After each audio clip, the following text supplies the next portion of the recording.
of BAYCAT's mock pitch panel of our In Focus Creatives and Colors Summit. And so we're super excited. We kind of have a powerhouse of women today here to judge our mock pitch panelists and give great feedback and great guidance. So again, I will let people trickle in. But in the meanwhile, I would love to give a rundown of this week. And a fun fact, this panel is what sparked off this entire summit. So this is super cool. It's the first time we're doing it here at BAYCAT. And I'm super honored and I'm super excited to have everybody here. Everybody on this panel is super talented. So first off, again, like I said, we have this mock pitch panel where our former interns will be pitching their television and film concepts. We have some really creative ideas today. And then tomorrow we'll be getting into the multi-hyphenated freelancers. So people who are doing a lot of different things and making it happen in their own way. It's something that I know appeals to a lot of us in our generation who have multiple creative interests. On women, we'll be getting into the Women Directors Fireside Chat. We have some really awesome, creative, successful, dope directors who are just going to be giving gems, honestly, dropping gems. And then on Thursday, we're going to get into where's the money at? It's something that we all need as creatives. We love to tell our stories and just be free-spirited, but we need funding if we're being real, especially as producers, we know. So that's something we're really excited for. We have an all-star lineup for that as well, Boots Riley and some other filmmakers. And then we're going to be closing out for the intimate conversation with BAYCAT alumni. So we're going to bring them back, and it's actually great timing because we're going to be having our next cohort coming in a few months. And so you'll learn, where are they now? What are they up to? What did they take away from their internship here at BAYCAT? And then lastly, not really an event, but something that you should be super stoked for, as in collaboration with Felt Zine and Mark Sapp, we're going to be doing the Black Joy Digital Gallery. And so that'll be really exciting and be really fun for everyone. So I'm really excited. Thank you so much for joining. And I think we can start jumping into introducing our panelists. So first and foremost, I'll let you know, my name is Ayana Ziegler. I'm one of the creative producers here at BAYCAT Studio. I've been with BAYCAT for a while now, probably 7 months. Although it feels like it's gone by super fast, I definitely enjoy it. And I'm super excited to moderate this panel. So we have 3 different women here tonight. I'll start with Deniese Davis. A lot of you know her work already. She's produced lots of stuff. And the one thing we will learn a lot from her is she's definitely been doing it from the ground up. Some of us have been able to see a lot of her work evolve into what it is today, which is Insecure HBO. So Deniese, if you want to give a few words about yourself and what you would love everybody to know, that'd be great. Yes, thank you everyone for having me. Very excited to be here. Just a quick, my quick spiel on myself is born and raised in Las Vegas, Nevada. I got into video production in high school, which took me to film school in New York at Brooklyn College, where I got my bachelor's in film production, minored in TV radio. I am an internship alum of like 12 different internships in New York City. So shout out to you all who are doing that work, because I learned a lot and ultimately knew I wanted to produce. So that took me to LA, where I entered the American Film Institute, also known as AFI, where I got my master's in film producing and graduated in 2012. And then since then, you know, I was a freelance producer for a few years, and I've been working alongside Issa Rae for 8 years now, which seems like a long time. And Ayana told you a little bit more about my recent work, but you know, my journey is one where I worked really hard and have done a lot of cool things. So with that, I'm very, very excited to give you guys my feedback and advice today. So thank you. Thank you so much, Deniese. So great to hear more about you. And then next up, we have Maya Emelle, who is also an awesome producer, a creative producer, and has done lots of feature film work. And her most recent work takes place in my hometown, so I love it, Oakland, California. But Maya, I'll let you tell us a little bit more about yourself. Thank you, Ayana. I'm also happy to be here. Thank you, everyone. So a little bit about me, born and raised in Los Angeles, California. My dad was an entertainment writer for Living Single. So naturally just kind of fell in love with just like the whole scope, but he's a writer. And at first I wasn't in tune with my writer side. Anyways, went to film school, produced 3 features after film school. Before that was working in live television for iHeartRadio through a production company called CMS Productions. If anyone wants to be a producer, I highly recommend you look up this company. It's a signatory company. I learned so much just about the laws. And I feel like as a producer, you want to be creative and great, but you also want to know how to use all of the wonderful regulations that are in place by everyone who is not creative. So anyways, worked there for like less than a year. And then one of my mentors, Tina Mabry, was like, hey, I'm starting a production company. Would you like to run development? And I was like, what? That sounds crazy. And she was like, don't worry, like I'll help you. And then we made 3 features. One is called JINN, which you guys will see the trailer for. The second feature is called SOLACE, which is about a young Black girl who has an eating disorder. But of course, we never think that we as people of color have eating disorders because it's not something that's on our mind. And then my 3rd feature just came out May 5th, and that was a whole beast of learning the new market of virtual releases and the whole video on demand game. So learned a lot about that. If anyone has questions on that, we'd love to talk about that. That's pretty much me. I live in San Francisco now. Thank you so much, Maya. We'll certainly learn more and hear more from you as we continue. And then moving on to Lauren McBride. Lauren is also here in the Bay Area. Lauren has done a lot of work with San Francisco Film. And most recently, her feature film is on, a feature film she produced is on Amazon, also really awesome. So I'll let you take it away, Lauren. Thanks, Ayanna. I'm also really excited to be here. So yeah, my path is a little less direct, I think, than Denise and Maya. They had much more clarity about what they wanted to do in college. So I grew up in Atlanta. I went to school in Swarthmore in Pennsylvania. I studied economics and film. So I always knew I loved film, but kind of did not know what I could possibly do with it. And so I actually ended up working in consulting and technology for a while. I worked at Google for a long time. And most recently, my last role within Google was actually on YouTube's original production team. So I was helping the support of like the shows and content they were developing there. And actually that made me realize longer term that I kind of did want to move my career in that direction. And so while I was at Google, I was also producing SELAH and the Spades, which was just released by Amazon Prime in April. I hope everyone watches it. And it's been a really amazing experience. And I've sort of begun to pivot my career. And most recently, I just served as the interim director of artist development at SF Film. So that's sort of my career. I'm really excited to listen to everyone's pitches and hopefully be helpful not only in thinking about like the industry perspective, but also like as you're applying for grants and labs, how these pitches can be helpful for those too. Awesome. Thank you, Lauren. So much. There's a wealth of knowledge here on this panel. So we love now to just show you a little bit of the media that these women have produced. A lot of times we'll see stuff on our TV and on the internet, and we don't know somebody like us is behind it. And that's really empowering. So let's go ahead and start with Deniese Davis, Insecure, season 4. I believe we have a trailer queued up for that, ready to go. I'm on this forward path. I'm focused. It's like no job.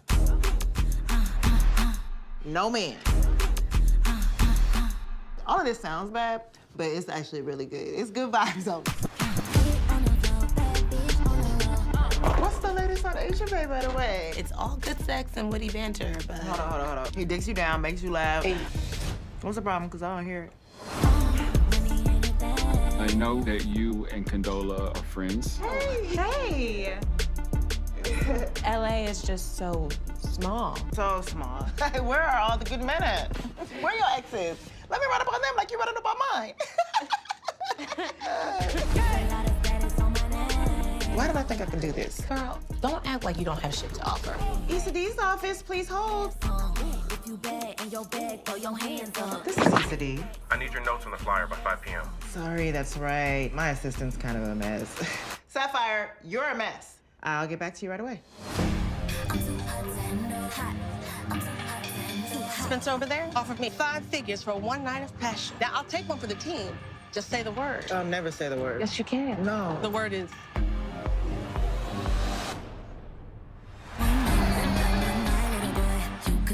Enjoy, it's hype in there. Oh God, this party is lit! I'm so glad to see y'all. I'm already over my mommy friends. They spend so much time worrying about appearances and not being real. Can you imagine? Oh, that's crazy. Yeah, picture that. Who's stressed? Not you. Who the best? It's you. Who gonna kill it? It's you. I'm sorry, I can't. Wait, what? I got shit going on over here too. You do? Yeah, bitch. It's like your life, but worse. Oh, yeah. Oh, okay. I do got an attitude.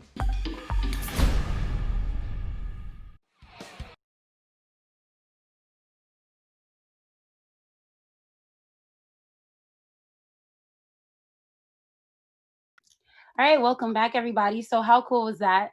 Super exciting to see. And if you're watching it, then you already know what's up. All right, so next we're going to go on to Maya Emelle. We have a trailer from her film, JINN. And yeah, take it away. 5, 6, 7, 8.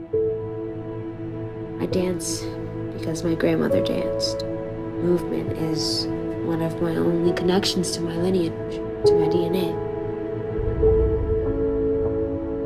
My identity is shaped by my parents. They come from two very different worlds. And your mother, she's always, she's discovering things. Summer, put that back on. You ever thought about maybe temporarily giving in? You mean like converting to Islam? No. I think you look cute in the scarf. You can play around with it. You gonna wear that to work? I have finally found something that makes me happy, and you want to mock it instead of maybe learning something. Learning what? How to hide behind scarves and holy passages instead of just saying you want to be accepted for once. I didn't know you got down like that. Photos everywhere. You're a hashtag. I see some of my young Muslims flaunting their bodies and using Islam as a way to be liked. But I say to you, young woman, stop before your photos become actions. I'm becoming someone I don't know. I introduced her to the truth. No, it is your truth, Jade. It is your truth. My mother throws God at me, but I was born to smoke as fire. She was born of clay. I may never see my mom again. She disappeared in a holy book for another day. I know what you did, Summer.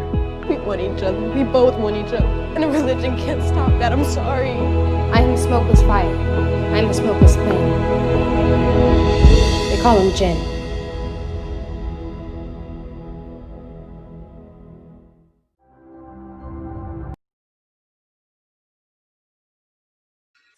All right, welcome back. And finally, we're going to go ahead and check out a trailer for SELAH and the SPADES, which is awesome. Be sure to go check it out on Amazon. But let's take it away. Roll the footage. At Haldwell Boarding School, there are 5 factions. They will push you past your limit, and therein lies their collective power.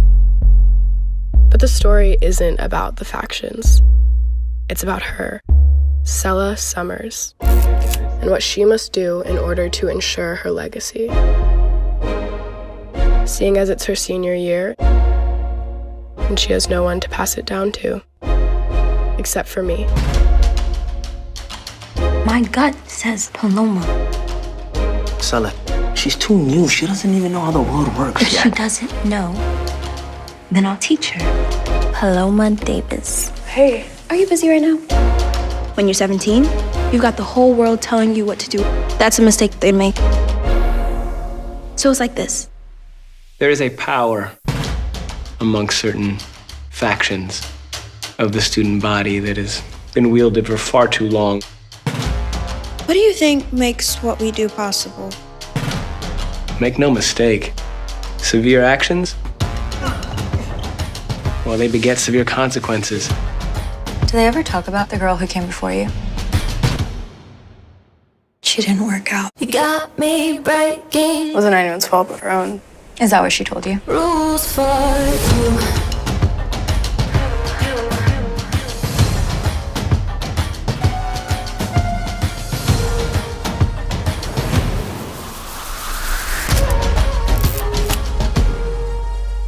You've got to grab onto that control wherever you can and hold tight for dear life. Because they always try and take it from you.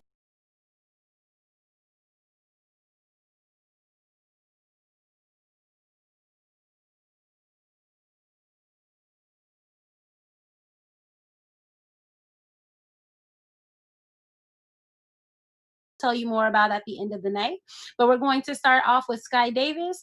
Sky has an awesome concept that's going to be pitched to us, and then we'll get some feedback from our panelists. But I will pass it right off to you, Sky. Thank you so much for joining us, and we can't wait to see what you have. Yes. Hi, Ayana. Thank you, guys. Hello, everyone. Good evening. Again, my name is Sky Davis. I will be pitching a feature film. But before I get started, I just really want to thank all of you for your time and this opportunity. I know that 2020 has been an awakening. It's been one of its kind, and it's affected everyone differently. So I just really want to thank you guys for this moment. So without further ado, the film I am pitching tonight is titled Ludo. It is a melodrama turned road film as the story progresses. And as some of you may know, the Ludo is derived from the Caribbean board game, where the player's aim of the game is to make it back home without being penalized. And so this metaphorically describes our main character, the story of our main character, Amira Bay. So with the desire to learn her roots, this young African-American writer leaves her grooming career, journeys down the west coast of Africa during a surprise political war. And so Amira Bay is a 24-year-old freelance journalist, born and raised in Oakland, California, by her grandmother, who happens to be a diabetic, paraplegic, and so it's evident that she is one of Amira's main responsibilities during the beginning of the film. The two have a really tight relationship. They have dinner every night, and here at dinner is the only time we're really going to get to know much of her past. So the year is 2009. We're in the month of May, 4 months after the death of Oscar Grant. At Football Station, she's freelancing for outlets like East Bay Express, SF8, while also in the process of creating her own all-Black news production. So her initial goal of correcting the narrative and social injustice of the Black American is established through a journal entry. So think poetic justice. If Neil, you can just click to my next slide. So she cares deeply for the world, right? And we see her writing, also narrating her journal entry with images, supporting imagery. She cares deeply for the world and can foresee where it's headed. We see this in both her note to self, and also we notice that she always carries a book on her, whether it's self-help, history, laws of the land. So she's lion-hearted. She's highly focused, so there's no solid love interest. But we do at some point find out that she did come out of a toxic relationship. So it's also important to note that she's an ambivert, because it is seen that she's sort of always alone. She prefers getting things done on her own, but her career as a writer does require her to interact with the community, and that's where we see her radiant social skills. So we do confirm that she is not a hermit. So with her being this empowering force in the community, we're surprised to learn that she's actually really passive in the corporate world. And that's where we're first introduced to the first conflict in the film, when she receives a phone call from a senior editor, and the editor is asking her to change the tone. The editor is asking her to change the tone of a piece that she wrote in regards to the diversity in the workplace, and she doesn't negotiate. She doesn't negotiate at all, and instead, with nothing but a sigh, she just submits to the request. And so, from here, the conflict between career and spirituality and morals and values sort of sprouts. And then, lo and behold, the client eventually pulls out of the contract after they decided to take a different route, right? But in her driven nature, she refuses to feel defeated and returns a phone call to a street friend. And so now we go from seeing this strong force in the community to a sort of vulnerable young woman who are being tempted by other means of living. And eventually the instability of freelance geared her to become a low-level marijuana dealer. But she doesn't lose sight of her goals. In fact, she actually continues to work from cafes, and the dealings and the exchanges happen alongside of her laptop, and they come in. So, Neil, you can switch to my next slide, please.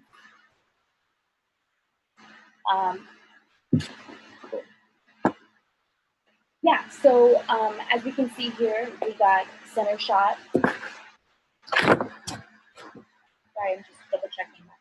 We're good. Okay. So as we can see here, it's center shot. As it's time lapse.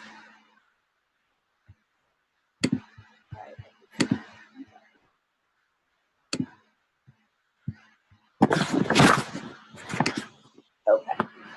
sorry, I think it's the fifth slide. You know, sorry about that. So yeah, the shot type is a medium and centered. The interactions are time lapse. Multiple shots between morning, day, and night. And as business grows, the time lapse speeds up, and it also signifies as business grows, so does the compromise. And the compromise for the sake of our, I'm trying to say, sorry. It's a very, compromise is very relatable, right? We've all compromised for the sake of our dreams, for the sake of our responsibilities, our image. So it's a big theme. It's a big theme in the beginning of the film. And it's important to highlight, eventually it's important to highlight that every action comes with a reaction or a consequence. So it's not long before Amira experiences a big deal gone bad. And so the first sort of pivotal moment is when she is robbed at gunpoint,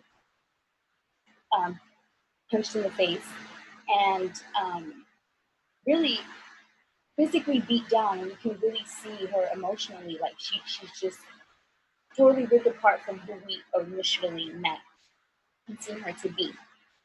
All from one decision, you know? And so to avoid her grandmother that night, she seeks refuge to her godmother's house, a Cameroonian woman by the name of Miss Hortense.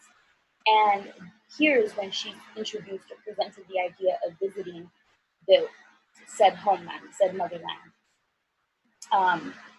And to her, to be given this opportunity to return to the homeland to where we're all taught we're all from, she sees it as a road to redemption.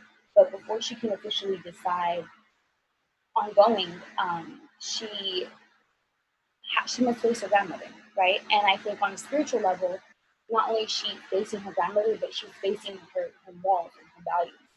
And at this point in the film, like, we're being drilled on the importance of critical thinking and how, as a society, we've become very impulsive. So with the world at our fingertips, we can order anything next day delivery.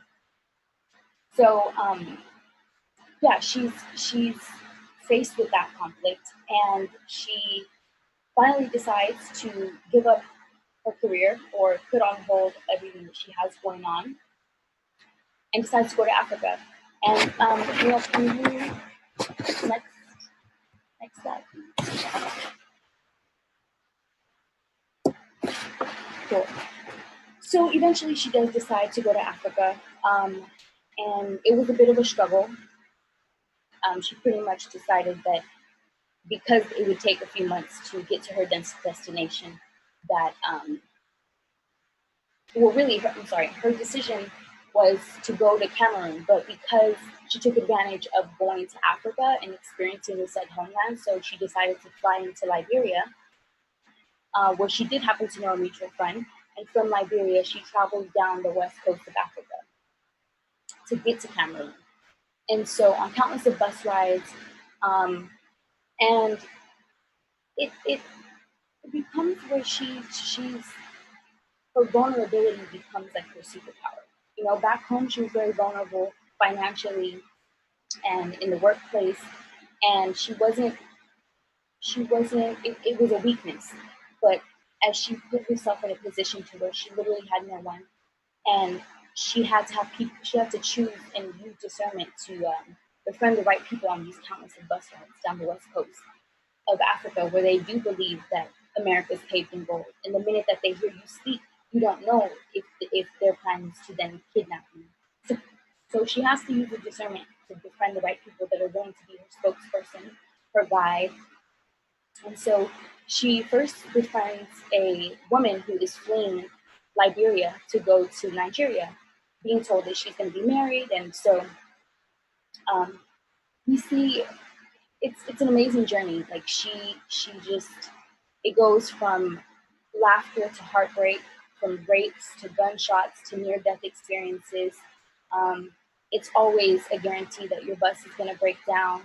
There's no promise, and I feel like as we as we go through that with her, like we have this excitement for life as well. There's a certain level of excitement that I think she was lacking back home. And so with that, throughout the whole entire trip, she's writing, and that's really the only way to get into her mind, because again, she can't speak. She's using her friends to speak for her. She also doesn't speak French. She doesn't speak these other languages. So the only time that we really, again, get inside of her is through her writing and when she's narrating. And eventually she does make it to her destination in Cameroon to meet Miss Hortons and Miss Hortons' family. And there they celebrate tons of weddings, they celebrate funerals, and it's there where she learns more about the African heritage that as Black Americans, we are sort of hindered. We're totally torn apart from it. And so she does a lot of studying. She's asked many times why she hadn't returned to the homeland, and she doesn't really have an answer. And I think that it really is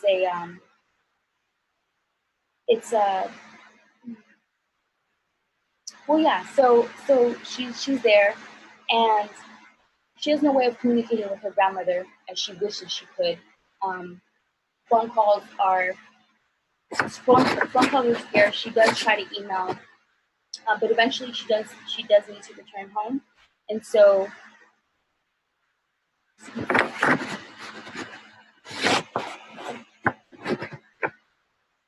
Okay, so it looks like I have 1 minute to wrap up, and I really honestly don't really know how to wrap this up. I feel like I'm like kind of stuck. I'm so sorry. Well, so she does return home. Her grandmother is on her deathbed. Her grandmother then tells her to pull out a trunk from the closet, and in that trunk she finds the truth to her nationality. She finds that she was never from Africa, was not a slave. Her family didn't come from slavery. In fact, her family was already there. She learns about the $5 Indian, which is real in America, and that those who were and are considered slave owners did come and at some point take our birthright and then become us. So she learns a lot of truth. And sadly, her grandmother does leave her side. Her grandmother does pass, and it comes down to her going on this spiritual journey and then having to sort of come back and rebuild her life again based on what she's learned. And ultimately,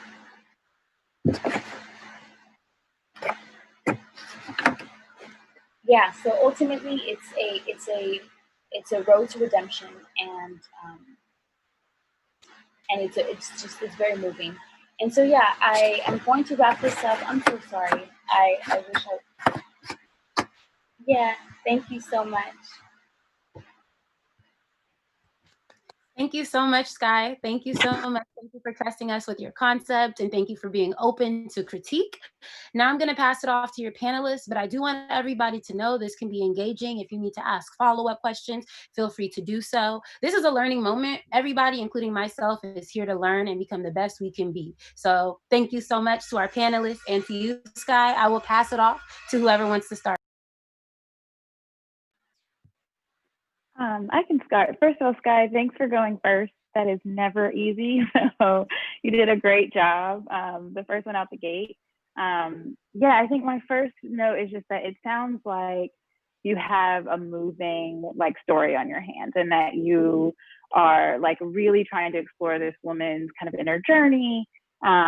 I guess my first question is, and this might, like, my grant maker hat might be on, but my first question is like, what's your connection to this story? Like, why is this girl meaningful to you? Why do you want to tell her story? Like, why does this matter to you?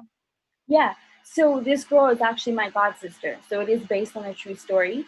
Every event that does take place in Africa is based on an entirely true event. And I think that story is what I connect with the most, as as Black women going back to a place where they were told they were taken from, but also never being sent back to, or never given the opportunity to be sent back to. And so just that journey through Africa is it's beautiful. Yeah. Lauren, great question. And also congratulations for going first, because I feel like everyone's going to learn from what we're about to say. But one thing that I always like to start with in a pitch is to, obviously none of us have the perspective that she's your god sister. And honestly, you telling me the whole story, you went so deep into the story, knowing that perspective and that context would have opened up my world a little bit more. And just, I don't know, did you write this or you just, what's your... Yeah, so it is partially written by me, because the first half isn't fully her story. And so the first half is more about true nationality, really. Someone who's pushing for, obviously, Black Lives Matter, but is also learning on the low that the truth of American nationality and in our history, really. And because you have a film that is very outgoing in its cause of social justice, I feel like you wanna let people know that that's what they're getting into in the beginning. So I would even just like level it with like, hey, everybody, how you doing? You know, the world is crazy right now. So, you know, like you just want to get people into like that vibe of activism so that when they hear your pitch, they're not like, where are we going? Because we know that it's following, you know, this female character. It's a coming of age story and she's a story of redemption. You told us all those things, but you didn't tell us a personal connection. And that is beautiful. That's it. Yeah. I'll add to that. And I call it the why factor, right? And I think it's where you lead into every pitch, starting with the big why, and which means you answer the why you, what's your personal connection, like Maya and Lauren mentioned. You always start with that and give context to where the idea came from even, right? So in this case, it's inspired by a true story. Who is that person to you? Why do you feel like this story is important to tell now? Obviously, there's a lot of relevancy to touch on there with the activism of it all. But I call it why you, why now, why the story. And those are usually like the 3 whys that are great to kind of start with, because it just kind of helps set up the framework. So when you start your story, we kind of keep all of those answers in mind in context to the plot and the character. But it's very, very hard to go first. And I think you did a great job putting everything out there. And the other thing I'll add before I bounce it back to one of the other panelists is from the why, I think one other thing that it's okay to go deeper on, because I feel like you did it surface level, are the themes. You know, I think you mentioned some of the themes of like, you know, it's a little bit of this, it's a little bit of that, it's a melodrama, but I think it's okay to go deeper and ask yourself, like, what are the questions you're going to explore in this film or in this story, right? Like, what are the high level themes that you want to make sure are seen through? And so whether it is redemption, whether it is, social justice, but like, it's okay to take a minute to go deeper in that, in each specific theme and talk about how it relates to the story and why, right? That always kind of helps give another thing for framework. Yeah, that's a great point. And just to build on that too, like, I think it would even help. I think pitching is ultimately like it's kind of like a sport. Like, there's a way you play it. So there are certain rules to it. There's certain plays that work really well. I don't know anything about sports in case that's that obvious, but I figure there's like a means and a pattern for how certain games are played. And so I think the key to pitching well too is like figuring out the formula that works for you. And some of that formula is like very logistically specific, right? So like, you need to be able in one sentence or maybe 2 sentences, like, describe what the story is, like what happened, why does it matter, and what things are you addressing with it. And I think having a really tight opening it allows your audience to kind of stick with you, because they kind of fundamentally know where you are, since they kind of got a clear sense at the beginning of what the story is, why this thing is happening. And that kind of tight opening takes a lot of practice to figure out, but it is so worth the effort, because it's kind of becomes the foundation and the core of how you pitch and how you talk about your project. So yeah, and I think, one thing to also, I just want to say at the top is, never make assumptions about your audience. You said at the very beginning, you were like, oh, it's called Ludo because, the game Ludo this is how you play it. I don't know what that is. And it could be that I'm just super out of the loop, but always assume that the people you're pitching to might not know what you're talking about. So be very generous with information and sort of, give some context for certain things. Otherwise, a person will kind of feel a little bit excluded and say, oh, maybe I'm not supposed to be understanding this. Maybe it's not for me. And you might lose an interested party. I also wanted to give your deck some love. So thank you. This looks beautiful. One thing I did want to point out is that I would say within like the first 2 to 3 slides, you want to have what Lauren was talking about, like a through line or a log line or something that just like lets us know what the film is about really quickly. And then I thought that you did very, very, very well describing the imagery and just like your style and just how you see it. I thought it was great that you compared it to Fruitvale Station, but Fruitvale Station is a very domestic film, and you have what's going to be a very international film that is going to all these wonderful places. So I would maybe choose more, like, I think the number 4 slide is great as far as describing your colors and styles, but like maybe look into like, films that were made in that region that really bring out that color, because obviously you're not going to have maybe so much of the cool blues because there's like really amazing red hues and brown hues all around Africa, So yeah, but great day. And one thing I'll just add, because I could tell you were struggling at the end to kind of like hurry up and get all the information out there, is that sometimes it's okay to kind of find your own flow for your pitch within the story. And what I found is the easiest way to do is just to break it up by the 3-act structure sometimes, which is like, in act 1, here's the opening image, and then kind of like, go through the setup. And then it's okay to go, because some people feel like, oh, I'm not supposed to be telling people where the act breaks are, but it's okay to do that, because I think, one, it keeps your audience and your listeners informed of like where you are in, in the emotional beats of your characters in the story. But then for you personally, I think it helps kind of remind yourself of where you are in relation to telling the story from beginning, middle, and end. And so, I would encourage you to craft it in that way and to practice it broken up that way, because it also kind of just, again, helps you keep yourself accountable of the story and where you are with time.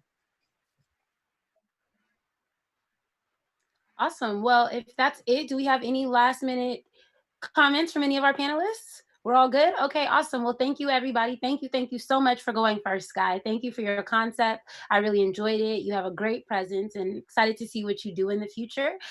For those of you who just joined us or might have trickled in, this is the BAYCAT Mock Pitch Panel. It's the first event of our Creatives in Color Summit, and our former interns are pitching their TV and film ideas to our panel of wonderful producers.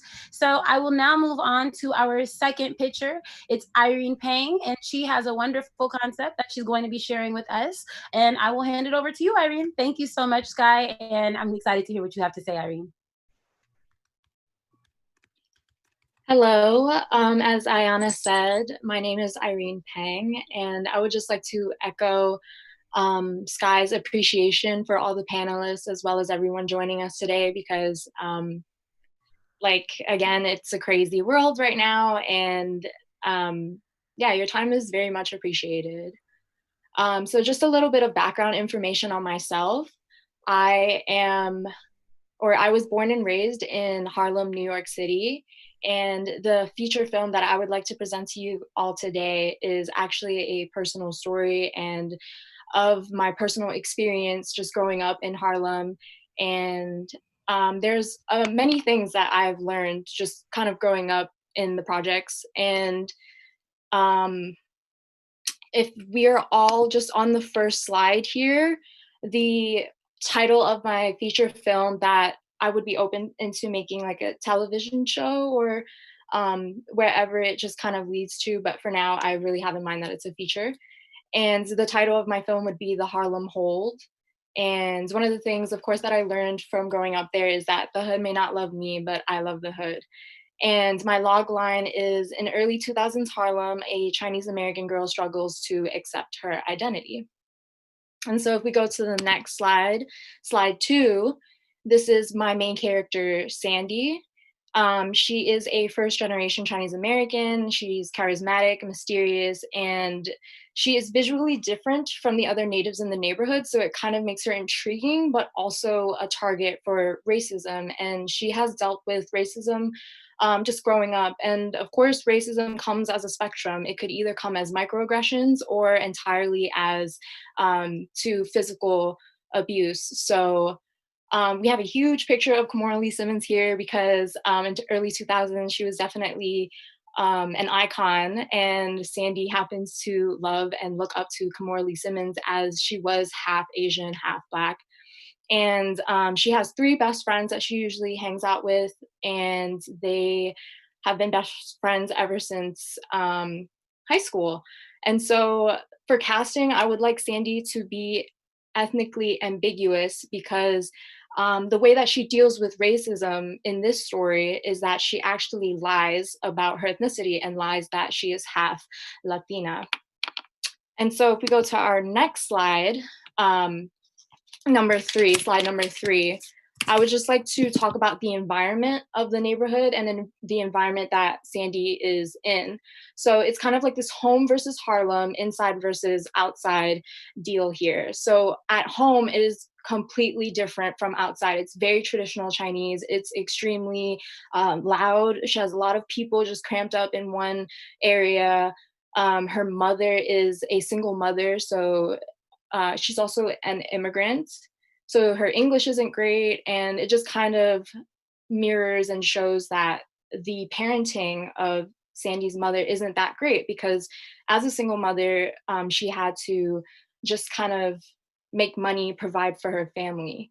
And next to this kind of potential picture of casting is a jade bangle, and that will play into the story as some symbol of Sandy's relationship to her culture, as well as later in the story, it will play as a symbol of her accepting her culture as well. So that was inside, and now outside is Harlem, the projects. And definitely I wanted to have very visual elements of culture and just the like Harlem being Harlem, as well as in the background, I want there to be an omnipresence of the NYPD presence. Like, I don't want it to be overtly just about that, but just growing up in the environment, you don't realize how toxic it is until you actually are removed from the environment, come back, and then, you know, see it in a very different lens. So in regards to Sandy, though, she kind of sees it as she hates and rejects her inside life and is more leaning towards going outside, being with her community, wanting to be a part of that community, and just always, you know, trying to be a part of that. And so in our next slide, slide number 4, another element will be friendship. So of course, as I mentioned before, she has 3 best friends and she travels around with them a lot. They're very close to her ever since high school, but we have a childhood friendship of Sandy's called Malik. And I want to have him as a first-generation Senegal American, and his story is that he kind of started selling weed when he entered into high school because he needed money for his family. But his kind of background is also that he does not enjoy where he is at all. He tries to escape the hood. He tries to, you know, get out of that environment to the point where he even kind of looks down on it. And so through his hard-earned scholarship to Dickinson College, which is a PWI, a predominantly white institution, it kind of mirrors that he doesn't want to be in that neighborhood, that he doesn't want to be around those, around the natives in Harlem. And by nature, he is careful, strategic, and grounded. In our next slide, slide number 5, this is another character, Dominic. Actually, if we could go back to the last slide for one quick second, slide number 4, Malik. The purpose of his story, the purpose of him in the story is that he's sort of like a ticking time bomb in a way, because Sandy, when she lies about being half Latina, she doesn't tell Malik because he is her childhood friend and he will just spot the lie just off the bat. And so she knows that she can't fool him. And so the next slide for Dominic, he will be kind of like the main love interest. I want him to be casted as Dominican American, and he's just kind of, you know, cocky, ruthless, pretty boy. He believes it's not about what you know, but who you know, and he denounces that he's Black. So in a way, it mirrors Sandy's kind of disdain for her culture and race as well. In our next slide, slide number 6, this is kind of what happens in the story. So in the beginning of the story, we find out that Sandy has just graduated from high school. Her mindset is just that she is looking forward to who she's going to be in the future. And again, she's been dealing with racism for a while, but this time when she hears a racial slur going back to her house, she's just like, okay, this can't happen anymore. Like, what can I do to change? And so her inner monologue is like, I wish I was Black or even Latina. Even Latinas get more respect than me in Harlem. And so she kind of conjures this plan, you know, she's like, okay, I'm gonna, like, she looks at her Kamora Lee Simmons poster and she's like, okay, I conjure up a plan. I'm gonna lie about being half Latina. And so again, she's ethnically ambiguous, so it works out. Everything is going according to plan. She, you know, she has this new confidence now. She dresses a certain way, you know, she's like, as everyone believes her, she just feels more confident. And so when she meets Dominic and his friends, you know, he's intrigued by her confidence and he ends up inviting her and her friends to a house party.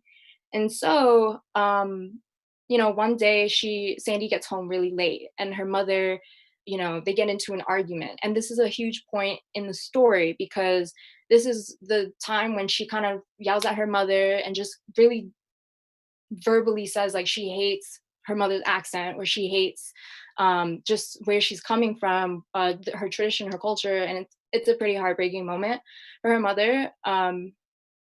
And then so after that, at the house party, Malik, again, taking time bomb, is at the same house party, and then he finds out about Sandy's plan.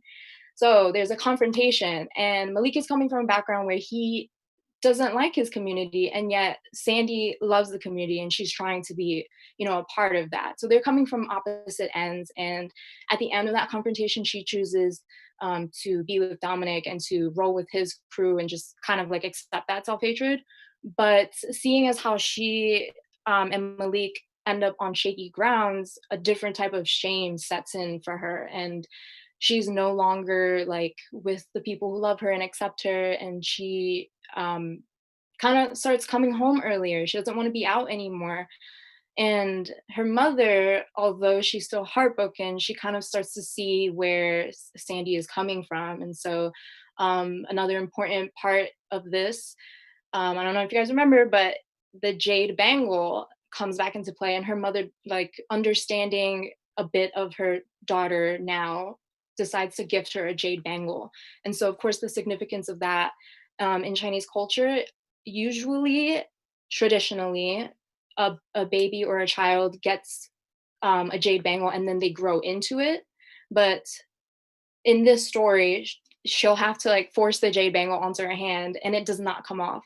And it's an acceptance of her culture as well as just finally coming into terms of who she is. And then at the end of the story, she removes herself entirely from Dominic's whole scene, and then she confesses to her friends who love her and accept her, and she goes back to that community, and she also apologizes to Malik. So general themes here in my next slide, slide 7, it's about racial identity, how you're a product of your environment, and how self-hatred can spawn into denial or racism. Really quick on the next slide, just slide number 8 is our locations: the beach where Dominic meets Sandy, project stairwells where a lot of smoking goes down, rooftop, and Harlem house parties, and of course your local bodega. And then in our next slide, slide number 9, is our visual elements. I just wanted to highlight that fashion is definitely something that I want to incorporate, because early 2000s fashion is ironically coming back into style now, as well as the culture of Harlem. Like, everyone dresses up, is always fly when they walk out the door. So that is definitely the nature and culture of Harlem. And I definitely want to capture a lot of the landmarks of Harlem, that, you know, one look, you just know where that is. And of course, early 2000s, I chose that time period because for me personally, even though gentrification was climbing up, it was just a time for a lot of culture in my experience. And I wanted to mirror that kind of perspective that I had at that time. And then in our next slide for music, slide number 10, just to get another idea of like how the time period looks like. Love in This Club, Usher, of course, when Dominic and Sandy, you know, was probably dancing at the house party or something. 1-2 Step, Sierra, probably when Sandy and the girls are out, you know, just stunning. And then Perdido de Amor is a Brazilian song that is very sentimental, so probably in a very intimate moment between Sandy and her mother. Chicken Noodle Soup, of course, early 2000s staple. Pretty Girl Rock, probably when Sandy just accepts herself and comes to terms with that. And that is all. Thank you so much for listening. And of course, I'm open to collaboration because of course there are voices that I cannot speak fully on. And of course, like, I would love art to just kill it in fashion. So thank you. Thank you, Irene. Thank you so much for presenting. We really appreciate you taking the time to take us through your concept. Same thing, if you need to ask follow-up questions, this can be interactive, but I will now pass it over to our lovely panelists. Thank you. I love it. Oh, touched my heart so much. We're all going through this, especially right now. It's really hard. It's really hard to be yourself if you weren't comfortable being yourself before the world got before everything was in everyone's face. So this story, and it's great to see it from a Chinese American perspective. I thought, so I love it, like literally love the world, love the pitch. One thing though, I would say is it would be really cool, and maybe you already have this in mind, is if she's only speaking Chinese in the house when she's with her, like, you know, and then it's like nothing but English in the streets, you know? So it's just like night and day. And then like also just because you said her mom is, you know, her mom's forcing a jade bracelet on her. So I feel like that's like obviously a lesson, but also if the mom is more on the traditional side, you know, is she having that moment of like changing her clothes and just like really night and day shift? Oh, I keep realizing I'm not on mute. Sorry. I also think you did such a great job, and you know, some of my feedback was a little minor, but I think something that we touched on before was you know, maybe talking about the themes to start with, kind of before you dive into the story. And that's just because I made a note that once you dove into the characters and you did a very proper introduction and setup into the world, into everything. But once there was a moment where you went on before you started the story where I realized like, oh wait, I don't really know yet what the movie's about because I'm meeting all the characters. You know, you introduce Sandy right off the top, but I think what would help, and that's just because your log line is so short, is to think of like a very short synopsis that you can kind of lead with. That also helps kind of correspond with the themes, right? And having those two things up top right before you dive into the characters and right before you dive into the story just helps me kind of follow along. And again, that's because you did an amazing job. But by the time you did start the story, I realized like, oh wait, I have no idea what this movie is about to be about, but I have all these wonderful elements of it. And so anything you can do just to tease, like, you know, again, 4 to 5 sentences most max about like, this is what this movie is, and this is what it's about, I think would be incredibly helpful. Yeah, just to echo Maya and Denise, it was a very strong pitch. The project seems really interesting. I agree that it would be helpful at the top to just have a little bit more clarity about the story. And there's like different versions of your log line. So like there's your short log line that you can literally say in a sentence. And then there's like your 2 to 3 sentence long one that has a little bit more about plot. And then there's your synopsis. So there are all these materials that you should really have that will support like a pitch like this. But I think like where you are is great. For me, what also stood out is that you have a very clear sense of visual style, and that really comes out in your pitch book, which is the point of having a pitch book, like just to give us a sense of like, what will this look like? What are you trying to do? Like, what's your eye? And you do that really well and really beautifully. I think my only thing that I'm, still kind of bumping on a little bit is just kind of wanting to understand more Sandy's why. Like, why is Sandy, like, why does she want to identify with Black people and Latino people? Is it just purely because she's 18 years old and she lives in this place and the nature of influence is just that strong? But it is really hard, especially in this world of thinking like, why would someone be obsessed with being Black? Because I mean, it's cool, I love it, but it's not the easiest path to take. So I think you should give some thought to like what is kind of pushing her in that direction. And if it is truly just the nature of being a teenager and how influence works, that's fine, but it's probably worth calling out and articulating kind of the kind of inverted nature of that choice, if that makes any sense. But yeah, does that make sense? Yeah. No, for sure. I felt like it was more to, like, if I could expand on it just a little bit more, it would more be like, because of Harlem, the majority minority aspect of it, like Sandy is a minority and she has been facing racism. So she feels like if she lies about her ethnicity and becomes part of the majority, she will finally be accepted by the community that continues to reject her. Yeah. So that's kind of what I had in mind. And I'll add to this because I think what's really funny is I wrote down what makes Sandy lie. So we're kind of on the same page here. But the second thing I wrote, and hearing you, Irene, give a little bit more context is, in a feature film structure, and not to get too creative and bogged down, but within the first act, there's always the inciting incident, right? There's always a major thing and a major moment that your main character, your protagonist, kind of goes up against, which essentially changes the trajectory of their story and sets them on this journey, right? And so I think what we're both noticing is that that's kind of missing here. And I think once you figure out what that incident is, and it could be a variety of things, and hearing you give context, I think you'll know it when you think on it. But it almost sounds like Sandy needs to have a head-to-head experience with racism to a degree, that then, after that experience, and it could be as negative and traumatic as it needs to be, for her to then come out of that and say, you know what, I'm disowning, my true ethnicity, and for now on, I'm going to act this way, right? And I think that helps provide the missing information that you want from a story like this, which is like, why is this character doing this? And you can answer that by showing us, and again, like you said, it's like she could have been going through this for years, but ultimately this one incident is like the thing that changes her, that just makes her decide to do that. Does that make sense? Yeah, definitely. Thank you. Thank you so much.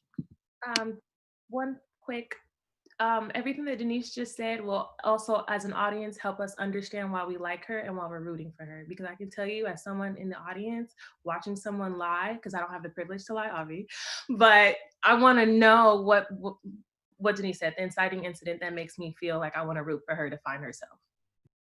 And it's like making it create empathy for her as a character. The other thing I also encourage you to do, and I think you mentioned this at the end, is that, you really want to partner with other people. You realize you're writing about, identities and experiences that aren't your own in some cases. I lived in Harlem for a really long time, and I love Harlem, and that's half the reason I love this project. But I do know, and I'm not Dominican, but I do know that there's some specific things about Dominican identity that it's just, you just want to make sure that you're being mindful of like the choice to not identify as Black, and whether it's like self-hatred or something else entirely. So just being really mindful of that as you're going through the writing process, that it's, it's a different experience. So you want to make sure you understand the perspective. But yeah, that said, I think it's a great project. Awesome. Well, thank you so much. Any last comments from our panelists? Are we all good? All good? Cool. Well, thank you so much, Irene. I really love how so far both pitches are dealing with identity and culture in some way, and specifically in this time, which was not on purpose when we were going through and, choosing. If we just chose stuck out. But during this time, I think that's so pivotal. And I think specifically hearing it from a culture that may not be on screen as much is also really awesome. So thank you for sharing your concepts with us. Thank you for putting time in. And panelists, thank you for those notes. So again, for those of you who might have just joined, this is our mock pitch panel. We have one more pitcher who is going to follow up with an awesome concept. And we're pitching TV and film ideas and getting feedback and guidance from some amazing producers. So up next, we have Lataj Weaver, who is also a former intern at BAYCAT and is now killing it out here. And so, yeah, I'll let you take it away, Lataj. Thank you so much. Thank you, Ayana, for that lovely introduction. And I just want to say thank you to everyone for being here. I'm honored to be able to pitch and get feedback from you all. So yeah, my name is Lataj Weaver, and the title of my series is Queerling. It's pronounced like earthling, but queer. And queerling has two definitions. It can mean someone who has just come out as queer or joined the queer community, or someone or something that does not fit. And that's how I felt a few years ago. I was in my hometown, Oakland, California, but it was not like the same city that I grew up in. It changed completely. Like the tech industry like spilled over from SF, and tech kind of took over everything, and mom and pops were replaced with pour over coffee and vegan donuts. Rent was increasing. Everything was getting real expensive, but I was still broke, still like real broke. I was sharing a 2-bedroom apartment with 6 other people. Do not ask me how, please. And I had just come out as queer at the same time. And I tried to do it like I seen it on the movies, which there are very few for Black women. I like sat my mom down. I sat my dad down, and I was just like, "Hey, I'm gay," and my mom didn't believe me. She was like, "It's a phase. It'll get past." You know, my dad was like, "Cool, now I don't have to deal with any dudes." But it was just like kind of like an identity crisis. I wanted people to believe me. I was like, "I'm really gay. Like, I want to go date people. I want to date women." Like, so yeah, that's where I was at. I was really broke, thinking about how to pay rent at the end of the month. I was dating women for the first time, and then I was watching all my friends move away from Oakland because the rent was too expensive. And I didn't want to leave. I didn't want to get priced out. So I did what I thought I had to do. I was like, let me see what the tech industry is about. So I got a job making videos for tech companies. But I was really embarrassed. I didn't want to tell anybody that. I felt like a sellout. I would go back to my apartment, and you know, everybody was broke, but I was like not broke all of a sudden. And they was like asking me to pick up the grocery bill. They was asking me to pay PG&E for the first time just by myself. So yeah, that's where I got the idea for Queerling. Queerling is a half-hour dramedy series following our main character Taj as she tries to make it as a filmmaker in a rapidly gentrifying Oakland, all while navigating her first queer relationship. But her new job only pulls her further away from her friends and community, which leads her to go into this identity crisis. Our main character, Taj, is 25, Black, queer, and kind of passive-aggressive. But don't get me wrong, like she'll speak up for herself if something doesn't feel right. It's just going to take some time and holding back before it and anger before it comes like spilling out unfiltered. She's sweet and humble, but a true millennial in the sense that she thinks because she has a busy schedule that she's successful. She makes enough money to have fun, but not enough to have savings. And she is constantly ignoring all her long-term goals for what feels good for her in the moment. Next slide, please. This story takes place in a present-day Oakland, California, in a strange, surreal blur between the current economic climate, wealth, and poverty. And what I mean by that is like you'll see people who drive like Teslas, but they sleep in like bunk beds at home or something. But Queerling plans to capture it in a grainy old film style, but in a modern way to depict the wealth on top of the underlying tone of like forgotten culture. So it's like Polaroid portraits. 3 roles exist in Queerling, and we follow Taj as she navigates all of them. The first world is her job, Authentic Media. It's a high-end video production company that produces videos for tech. Taj is the only Black person and queer person in the job. So microaggressions. In the second row is Door 7. It's a neighborhood bar that will represent like the last bar for Oakland natives to feel at home. And so in this bar, you might run into like somebody you went to elementary school with. You might run into your mom if it's early enough. Or you might run into like your ex-boyfriend that didn't know you came out as queer. So it's kind of awkward too, but it's nice. The third world is Ships. Ships is the hottest queer dance party in Oakland, bringing all different kind of queer people together from the Bay Area for a night of like passionate dancing and being unapologetically queer. But you don't even have to be fully queer to be at this party. If you have a queer bone in your body, then you're probably been to Ships, which means so have all your exes and all the hookups that you've been trying to avoid. So it was at Taj's first time at Ships where she met Cam. Cam is 27 years old, white, Jewish, and originally from New York, and now works as a community organizer trying to take down slumlords in Oakland. Not only is this Taj's first queer relationship, but it's her first interracial relationships. So this just adds a new layer to her identity crisis. Yeah. Other characters we get to meet in this series are Jameer and Eric. Jameer is 25 years old, Black, and has been Taj's best friend since second grade. He left for Oakland to go to college on the East Coast and came back with a plan to start a business, but when he found out his family was in a financial hole and was at risk for losing their home, so he's now driving for Uber to support them. Eric is 34, the founder of Authentic Media. He's so Taj's boss and Taj's nemesis. He gives her these impossible tasks to do, and he refers to her for anything, like any Black news that he wants to know. In each episode of this series, Taj is faced with a decision that makes her choose between what's morally correct and what will keep her financially stable. For example, in the pilot, when her boss Eric asks her to produce a video that highlights a major tech company's annual charity drive, she first refuses. She's not interested in poverty porn. But when Eric gives her the ultimatum, either she does it or he replaces her with someone who will, she first hesitates for a long time, but then she agrees because maybe she can manipulate the outcome and make it something positive. And plus, she doesn't want to lose her job. Yeah. Her relationship with Cam is going pretty good. It's going really good, actually. Taj feels like she finally understands what love is, but Cam is much more skeptical.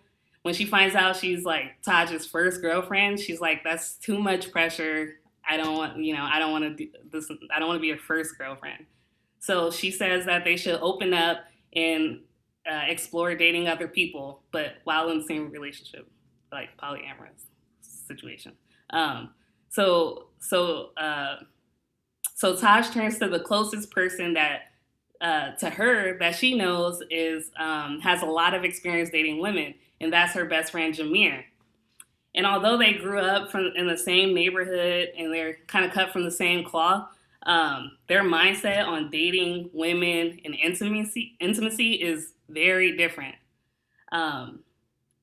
Jameer's advice leads Taj to many failed dates, which leads to Taj blaming him and his advice.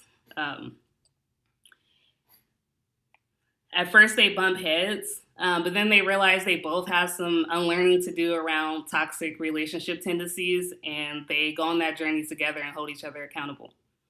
Throughout the rest of the season, we watch Taj gradually mature from a short-term oriented individual, constantly seeking approval from everyone around her, into embracing who she is and realizing that if she wants inner peace, she has to make those sacrifices to focus on her own dreams. By the end of this series, Taj will have publicly quit her job, focus more on her art and strengthen her relationship with Cam. So Queerling is not just a gentrification story or to dwell on the struggles of being Black, queer, and broke. Sometimes, but Queerling will explore the racial trauma in the workplace and take a deep dive into race, class, and intimate relationships, taking real situations from my life and finding the humor in them. Because one thing I learned while living this is no matter what side of gentrification you're on, whether you hate the gentrification or now you're part of the problem, it's always a fight when you're like Black and queer. So Queerling is fresh, surreal, and filled with sharp social commentary.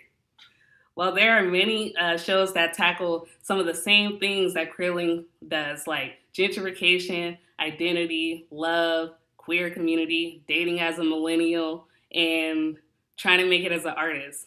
I do believe that Queerling is unique in the sense that there are very few stories that take place and capture the ambiance of Oakland, while also being told from a Black woman's perspective.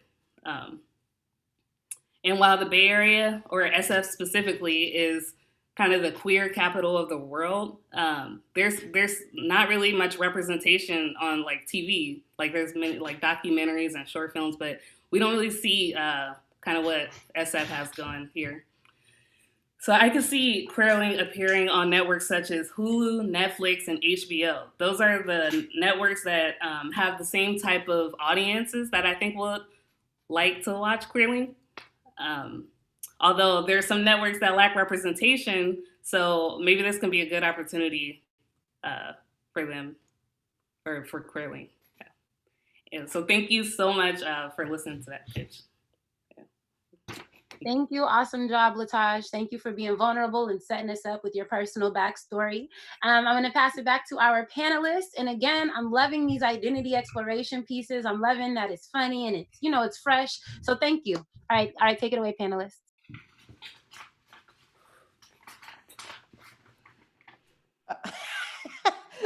Same time, Lauren. Well, I'll kick this one off. Incredible job. This was so much fun. And I was over here giggling throughout because you had so many great jokes and puns, whether you meant to do them or not. But it definitely, added levity. And I will tell you, there's nothing like pitching a TV show that's supposed to be a comedy, but then not finding the humor in the pitch. So you did a really great job finding that balance and keeping it kind of moving, which just I was really impressed by. And the title is a great title, by the way. Like, talk about branding. I loved it.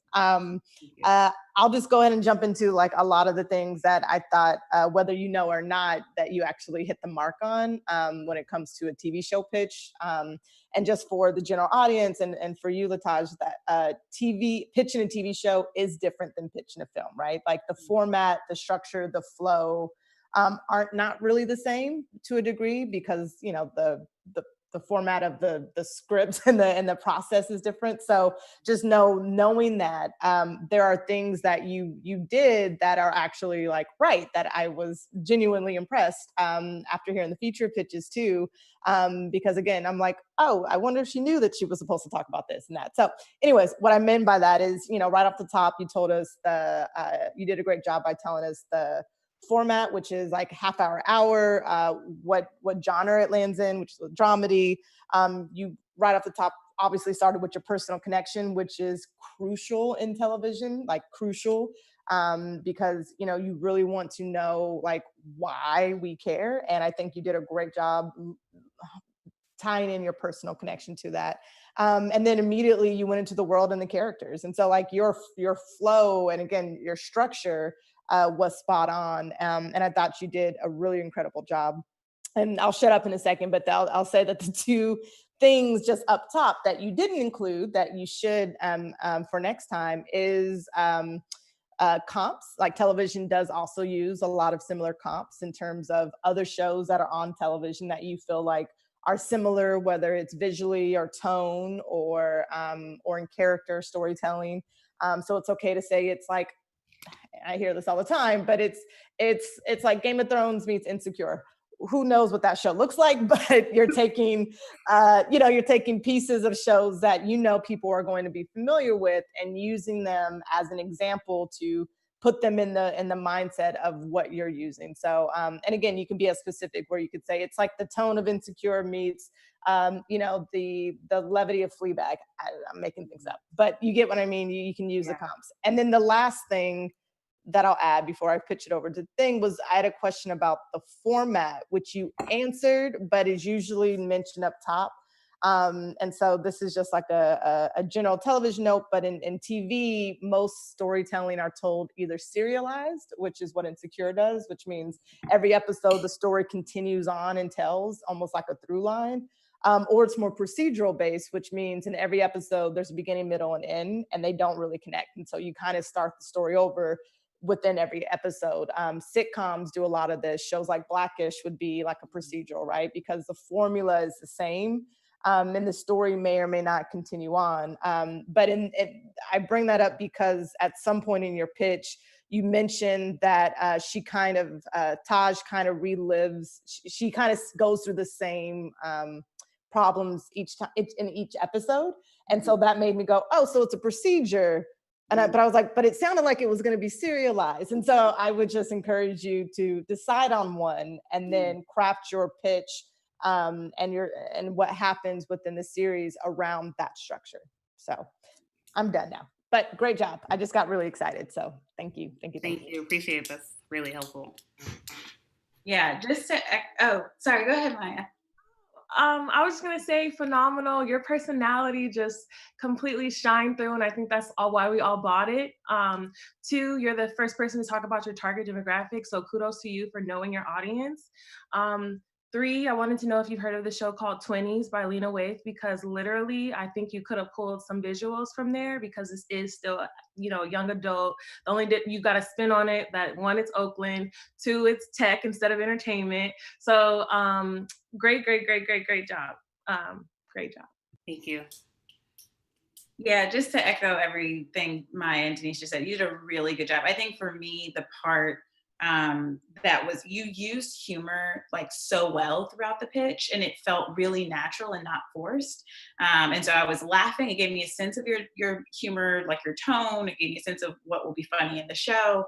You also were making jokes about Oakland that were both like insider jokes, like because I live here and I know, but also still make sense for people who don't live here. So it was just really good. I think it for me, renewed my confidence in whatever your script is, because I'm like, oh, well, clearly she has a clear sense of tone, she has a clear sense of her story, and she's funny. So I'm already interested in reading whatever you've written. So I think the power of humor in your pitch was like so crucial and really put the pitch over the edge for me. I also like the way you sort of interweaved like some of the plot points of the series into some of your setups. So you're like, there's the bar where, you might run into the ex-boyfriend who doesn't know you've come out yet. And and so it's like, you don't have to send us through every beat, but you're giving us a sense of, oh, here's some of the adventures without having to like force it down our throat. So it's really organic, really natural. I adore this pitch. You also did a great use of visuals. I really like your pitch book. I wish I could give you like a grant, but we don't support TV at SF Film, but we will figure something out. But yeah, this was wonderful. I really loved it. Thank you. I appreciate all the feedback. I'm like trying not to smile too hard. I'm just, trying to get back serious, but thank you so much. No, it's well deserved, and kudos to you. And I just want to add, just because this is the only TV pitch we heard, so there's 2 standard kind of things to think about that are usually into a television pitch, and this is just more for an educational advice. But one of the things in terms of the format, you did everything right, but there's 2 things that kind of stand out in the TV pitch, which is the pilot story, which is, so you spend a beat just kind of going over like, here's what happens in the pilot, whether you've written it or not, because most pitches, some writers haven't written the script yet. And so you go in saying, here's where the show starts, because the pilot obviously is so important in television. It's the one thing that lives or dies for a show. So have an idea of what happens in the pilot with your character. And then from there, you just spend a brief moment, which you did, saying, and here's what happens in season 1, here's what happens in the rest of the series. Because one thing I noticed you said is you were like, and at the end of the series, she becomes XYZ. And I was like, did she mean first season? Because you got to think, in television, you got to tell the story for like 60, 80 hours. So I don't know where we are yet. And when you said she ends in the end of the season, I was like, so at season 5? So just have an idea of like, okay, here's the pilot story. Here's where the rest of season 1 will take you. And then from there on, sometimes you can loosely pitch like, here's where the character will go in future seasons. Usually that's not needed. It's really about the pilot in the first season and kind of letting an executive buy into the beginning, if anything.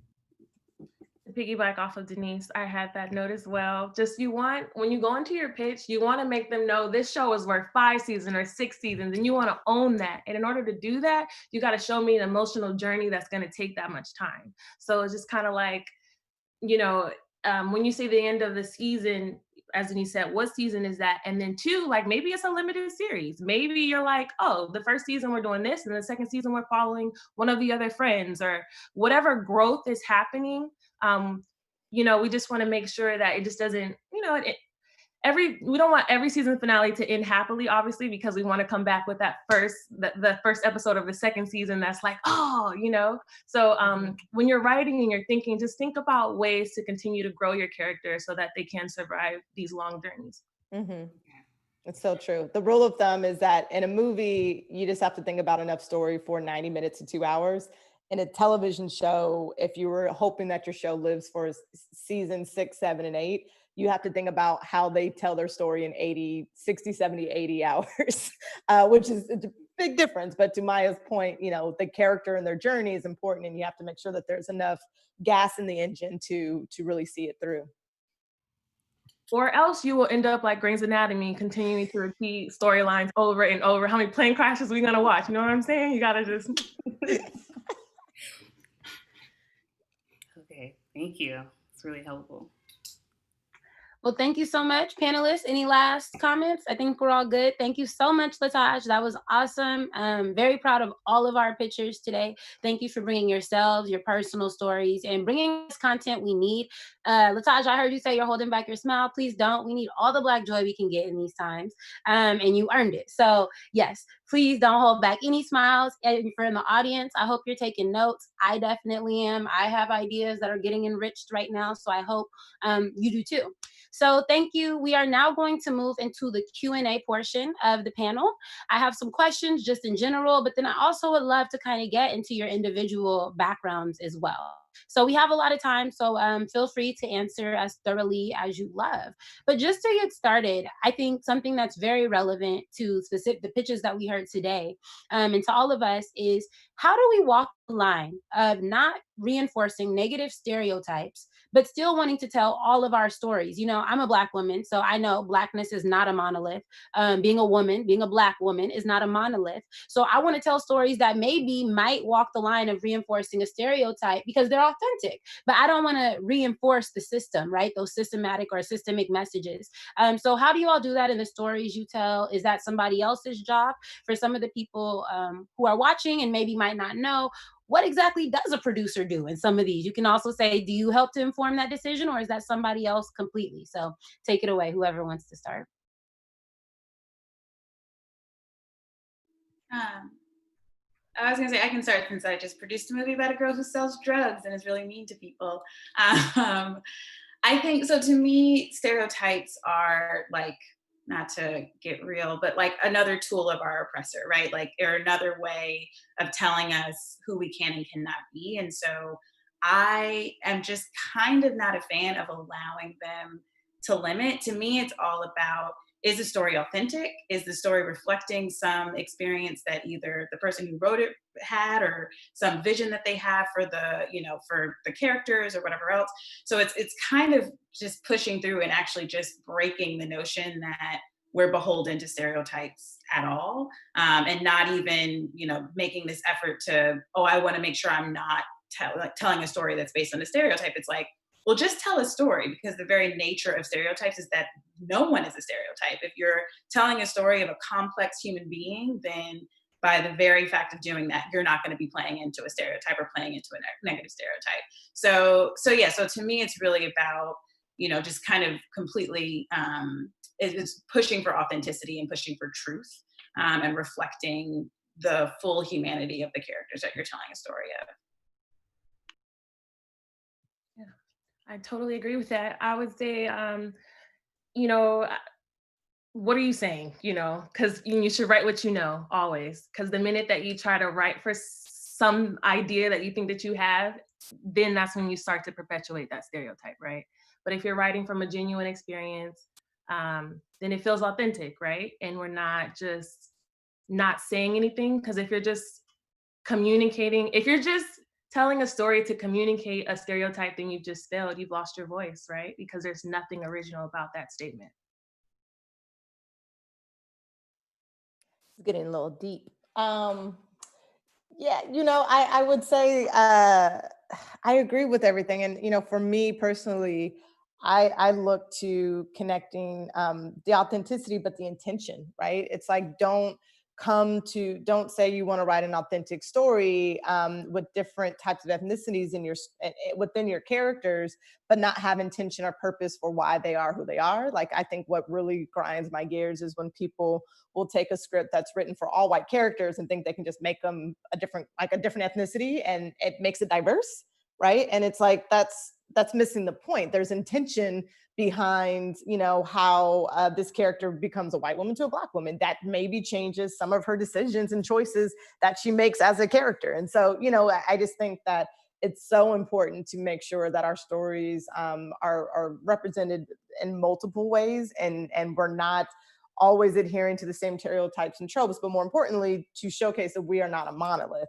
Black people, every other ethnicity has so many different shades and so many different types of people. And so there's not one way to represent them, but what you have to make sure is important is that they're represented correctly. And again, and in your story, that that the diversity is intentional, not because it's tropey, but because you're actually trying to be as authentic as possible.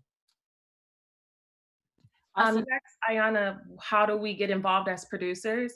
To answer that, yeah. So for me, I've definitely been on a project where I was definitely the diversity hire with all white guys. Shout out to you guys. And there's something with SAG where if you have a certain amount of diversity actors, that you can use a certain rate. Okay, so the script is already written, right? And all of a sudden they want to bring in these diversity actors so we can qualify for this certain budget and blah, blah, blah, blah. So in those circumstances, I do believe it is our place to step up and say, hey, if we're going to commit to a person of color, then yes, let's change this dialogue. Let's frame this so that it works for this individual, as Denise was saying, because oftentimes you'll even just have actors on set just be like, I wouldn't say this, or, and they just want to change the dialogue and they'll just work it into their body because naturally it just doesn't fit for us, Totally. Thank you so much. And just a quick question, because I know intention is such a buzzword right now. What are steps that people can take to make sure their actions are actually in line with the intention, so that intention doesn't just stay in their heart and mind, but it ends up on the page, it ends up on the screen? Are there any steps you recommend taking to make that alignment? Research. I feel like development is a phase in which you just should totally submerge yourself in just really learning. And usually the director do that, the cinematographer do that, but I think even writers, before even though you have okay, this is what this woman would sound like, it's worth watching a movie or just, Googling more about the culture. Because at the end of the day, what we do make is Hollywood, right? It's not usually exactly how it goes. We only have a certain amount of time on the screen, but because we only have a certain amount of time, we do want to be intentional. Just as Lauren was saying regarding a pitch about learning more about, I think it was the Dominican culture and the differences in that, just so that we can be intentional, authentic, and again, not portray those stereotypes. Awesome. Love it. My big thing is always when I see all Black women who don't wrap their hair at night. I know not everybody does it, but that's always my thing. Like, you didn't wake up with them edges that late. So I feel that 100%. All right. Cool. So then a moment of transparency, again, specifically since we have so many different cultural identity pitches, what is the toughest, or I guess the biggest hurdle in being a Black woman or any other intersection that you have in your identity in this production? And I don't want to frame this into a struggle story. So how do you use that to fuel your success? How do you use that to propel you?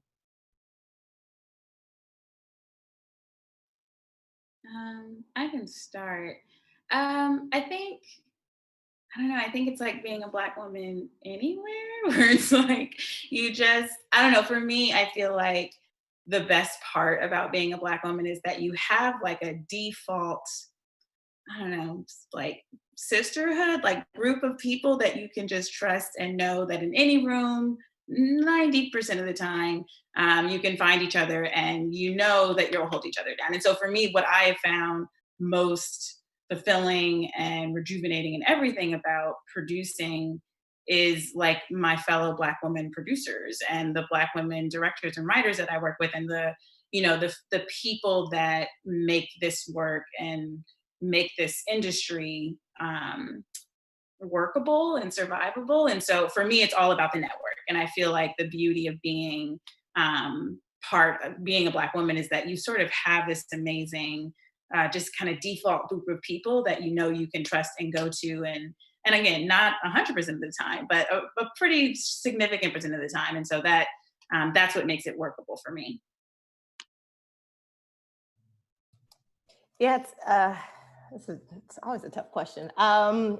Yeah, so similarly, as a Black woman who's also queer and who is also relatively young, to be honest, in the industry that I'm in and where I am in my career, I've kind of carried that with me throughout. And one of the things that really helps me kind of get through it at the end of the day, or also just not let it kind of get in the way, is I think my confidence and my self-worth and knowing I know what I know, right? Like just kind of coming into any situation saying like, I'm a producer, I know my shit. You're not going to discount that, but also I'm a team player. And, I found, especially in my younger years when I was a freelancer, that you seem to kind of get targeted by people, and teams, whether it's on set or in production or whatever the case is within the industry as a whole, when people feel like you're vulnerable, right? When people feel like that there's things about you that they can, there's something about your identity as a Black woman. They see that you're not comfortable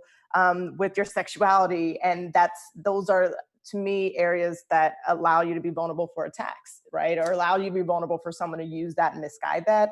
And so, very early on, I kind of put a shield up and was like, I'm going to carry my own weight in anything and not allow people to use those as targets against me. And if anything, I want to reverse it and make it feel like people are actually inspired that I'm more, I'm confident about these things because I very much know who I am and I don't question that. And because I don't, no one else questions it either. So it doesn't directly relate to producing, but I will say as a producer, you are a leader, you lead teams, you manage projects, people look to you for answers and guidance and all of that. And so with that in mind, if you can't kind of be as confident and be as forward thinking in that way, then, again, it's easier for people just to get in line and not question you, not doubt you.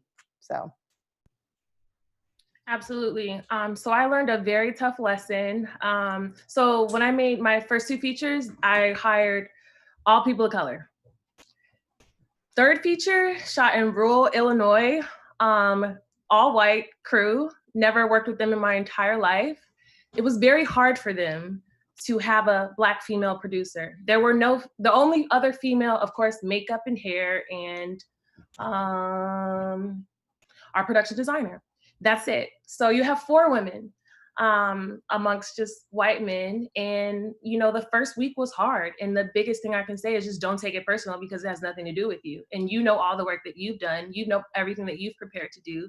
So I think we kind of also at the same time have to be our biggest cheerleaders because at the end of the day, when you're working with a new crew, you have to gain their respect. And so you have to play this game of this relationship. How do we communicate? How do we work together? Because we have the same goal. And our job is to get the project turned over, on budget and on time. So how do I do that without how do I do that when, you know, this team isn't happy to see me, you know? And again, it's just about not taking it personal and just keep going. Awesome. I love that, especially in times like this where we're inundated with so many reasons to be upset or to feel like we're not, you know, worthy. I think it's really good to just hear from people who are actually doing it, how to stay. I'm a big fan of affirmation, so that being your own cheerleader really feels relatable. Okay, cool. Well, I would love to dive into some individual questions and get to know you all a little bit better from your backgrounds. So I'll just start with Deniese. So you also have Color Creative, which we haven't touched on yet, but can you tell us about it? Why was it creative? Who is it for? How can people get involved? Yes. So Color Creative is an organization / media company. It's a lot of different things that Issa Rae and I started in 2014, pre-Insecure days. I always have to point that out because at the time, you know, we were really inspired, or really not actually inspired, the opposite of inspired. We were really down on ourselves because Issa had gone through a whole development process for a different TV show that never made it to pilot or series. And what we found was that the traditional television business felt archaic, old, and very much not inviting to people of color, and specifically underrepresented talent, people who hadn't really broken in if you didn't have the experience. And again, this is before Oscar So White, this is before Me Too, this is before all of a sudden diversity becomes a hot topic issue. We just were so appalled that we were like, we have to do something. And so out of that came the inspiration to find a way to build a pipeline so that way underrepresented writers would be able to not only just get help on developing their pilot scripts, but also be funded and able to produce them independently.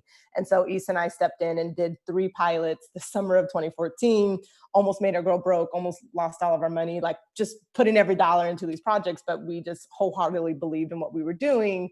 And we're very proud of it. And along the way, since then, the company has evolved into, you know, various facets, but the core and the mission has always been to serve and to develop, support, produce, and serve underrepresented voices, whatever that may look like. And so we continue to do a lot of pipeline building with different partnerships and strategic partnerships, both with other production companies, with studios, networks, and just other affiliates, while also looking at, you know, doing events and trying to create resources for creators. And so whether that means our YouTube channel, where we acquire and distribute content, both short films and web series made by people of color who are just looking for an audience, to doing events like A Sip, which is our, you know, fireside chat series where Issa moderates a special guest from the industry and really just talks about their journey and allows it to be, you know, an inspiring conversation for creatives. And so with that in mind, there's nothing that we don't do as long as it serves our mission. And, you know, there's a variety of ways to get involved. And I'd encourage everyone to follow us on social media to kind of get up to the minute updates. But there's a lot of things in this new year that we've been really excited about, that we're putting together that I can't talk about yet, but know that everything in our hopes and minds, especially off of this movement that's happening, is to continue to break down doors and you know, those barriers of entry, because I think everyone here on the screen coming from the outside looking in, you realize once you're in just how hard it is and just how little points of access truly exist for some of the most talented creators, just because they don't know someone, or someone doesn't know about them. So that's a long-winded way of explaining it, but I hope everyone got it. Awesome. Thank you, Deniese. Can you tell us really quickly what those social media handles are so people know where to stay up to date? Yes, it's Color Creative TV on Instagram and on Facebook and on Twitter. And we also have a website that you can go to where you can find them all, which is www.colorcreative.tv. Awesome. Thank you. I love the alchemy of it, just like being down about it, but being like, okay, let's turn this around. Let's do something. And now it's a thing. You just believing in yourself. And I love it. That's how this event happened. So cool. Awesome. So let's head over to Maya. So Maya, you talked a little bit about moving here and your transition and everything. So I'm wondering if you have some tips for something that all of us are too familiar with, which is trying to survive and have a traditional, quote unquote, whatever that means, day job, but also pursuing production and doing a lot of this work as a producer. How do you do that? Yeah, freelance, Deniese could probably echo this. Freelance isn't that great starting, okay? So yeah, so that's just the reality of it. I mean, everybody wants to be contracted, great, we all do.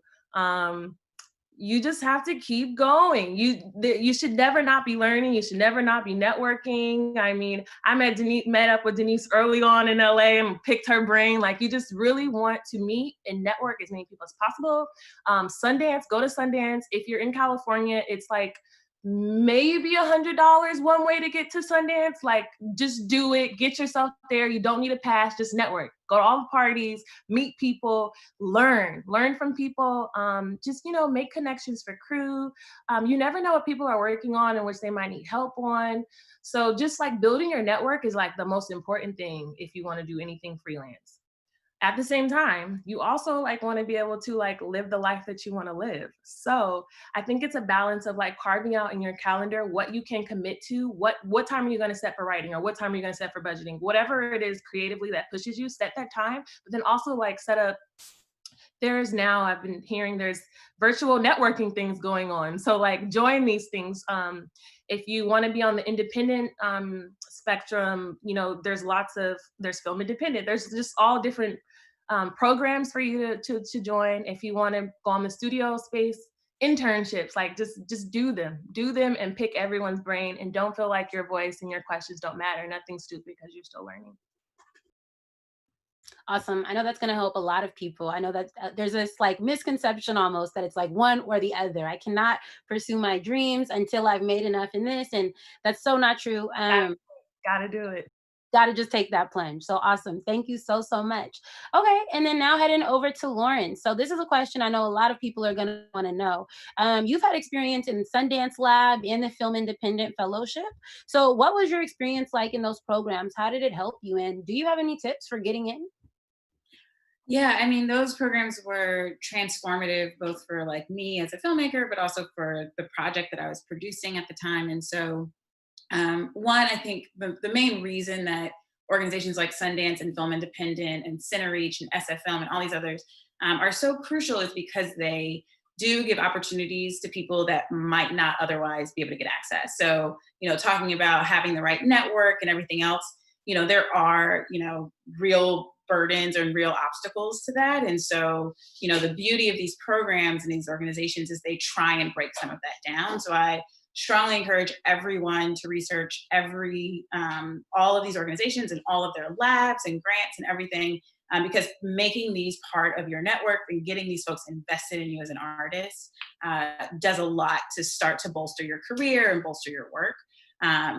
So in terms of my direct experience in it, they're great experiences. For me, the Sundance Lab was probably the most important thing I've done in my life for a couple different reasons. Like, one, it's like you're in the mountains of Utah for a week and like eating lunch with Robert Redford. And, it's just very strange, but also really incredible. And you have this set aside time where you are only thinking about how you're going to make this movie happen. And it is a real gift because, when I was producing SELAH and the Spades, I was working full time, like doing other things on the side and trying to produce this movie. So to have the uninterrupted time with really smart, invested people was invaluable.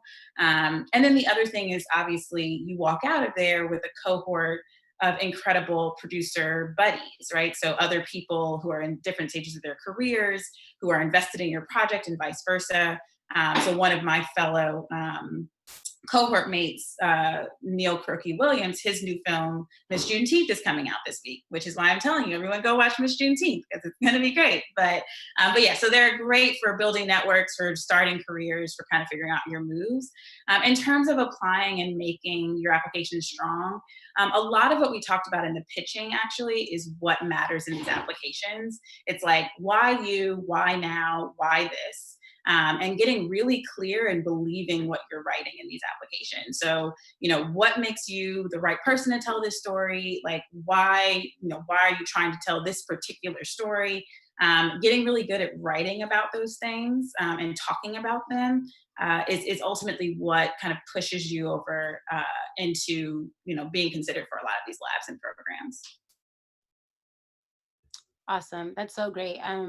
the common themes I've heard through all of your answers are, you know, being your biggest cheerleader, self-preservation, believing in what you're doing, networking, and knowing your why, which is something I hear a lot of athletes talk about. But I think maybe more so as storytellers, we really need to know that. So awesome, thank you. I think we have time for one quick rapid fire question that I would love, really quick. I would love to know, are there any mistakes you made, or I'm sure there are, but what's one mistake you made in your early pitches and how did that help you grow? Real quick, whoever wants to answer.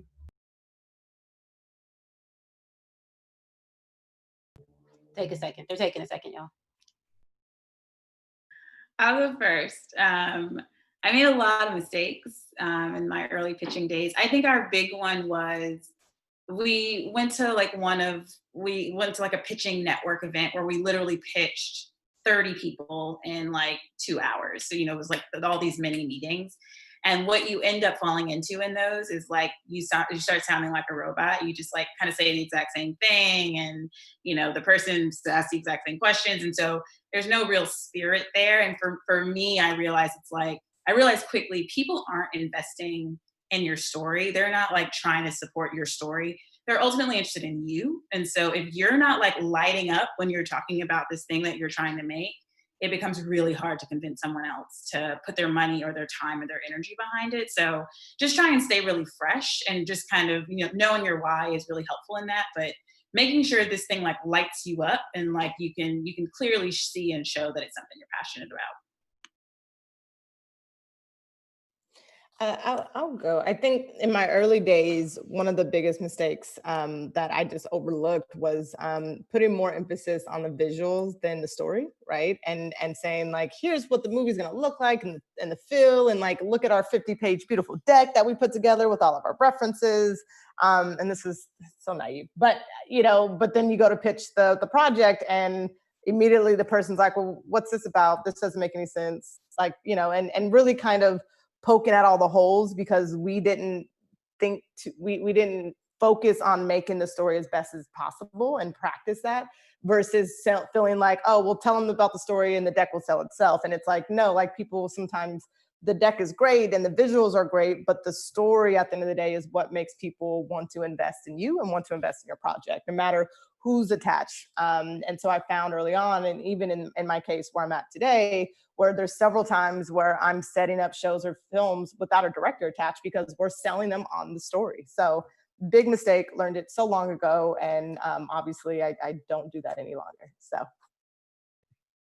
To piggyback on Denise, I realized early on, and I'm still, y'all, I'm very young. I'm like probably the youngest person on this call, but the more you have, the better. Like if you have talent, what do they call, shoot, can't think of the name of the contract right now, but something that says that they will commit to playing XYZ role, and like, you know that this, you want to name talent, by the way, don't go in there and say your friend, that won't work.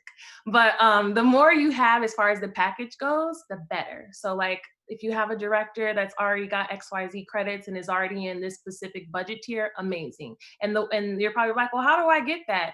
Honestly, just try. All you can do is email and try to get in as talent. All you can do is, well, I mean, I'm like a believer in networking as far as like going to mixers and things and finding out whose assistant is what, okay, who do they represent? Like when I say do your research, like all the way. Cause you at least wanna go into the meeting and say, oh, the script is at blah, blah, blah, blah, so-and-so is reading it. The more you can like make yourself seem like you've done more work, the more that people who are listening feel like, oh yes, this is something that I want to invest in because this person has done the groundwork, you know, and I can elevate that, right? You don't just want to come in and just be like, elevate me. Awesome. Well, thank you all so much. I love what you just said, Maya, about like finding somebody's assistant, because you never know who is who. You know, be nice to people, demand your respect, but be kind. You never know who might hold the key to that next chapter you're trying to get into. And it's a lot of time might be the person you might not expect.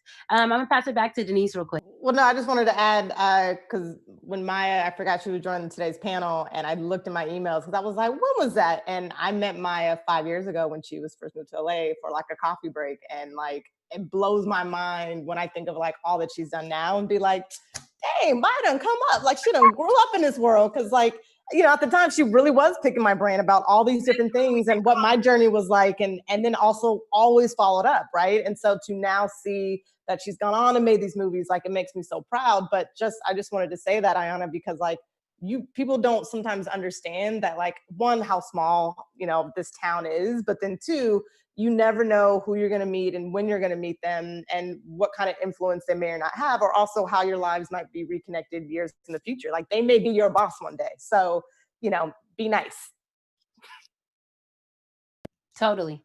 It's my number one rule. Well, thank you all so much, ladies. Thank you to all of our pitchers. Thank you to our panelists. Thank you to everybody behind the scenes who is working hard. We have our interns kind of running the show with our head of tech and kind of handling all the streaming stuff. So y'all can't see it, but it's a full production back here.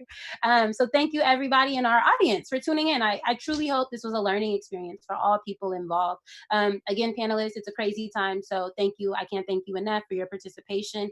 A lot of you got involved way back before COVID or any of this. So thank you for being flexible and adaptable, because like I said, from this event, we now have a full week of programming. And so tomorrow we're going to be getting into our multi-hyphenate panel, and we're going to be learning about different creatives and what it takes to kind of build your own brand as a freelancer, from journalism to photography. And the rest of the week, we have a ton of different panels and Q&As, from funding your projects to learning about our BAYCAT internship program, which check it out, baycat.org. And just all types of different stuff. So thank you again. Be sure to follow us on BAYCAT on Instagram and Facebook, and you can follow the BAYCAT Studio team on BAYCAT Studios Instagram. So again, thank you all, and have a great night.